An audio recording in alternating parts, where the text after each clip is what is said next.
Zəfəran kimi ağanım, dağdan daşa səpdi adını.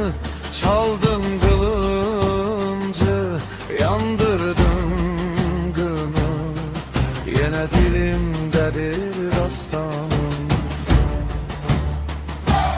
Ey benim gururum Şah İsmail, adınla alışır bu damar bu il. Torpak seni deyir her nazlı yerler.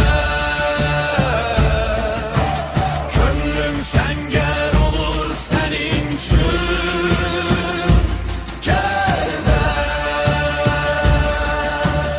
atının yerişi hele de sesli. Kılıncın parıltı kalpte nefesli. Bir bayrak kaldırdın, min yürek yandı.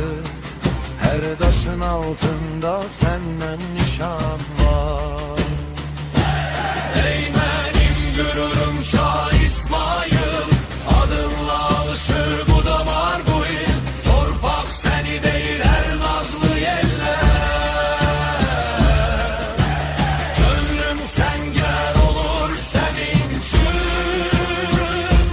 Gel de adınla and içir koca çınarlar. Ocakta köz kimi yanır.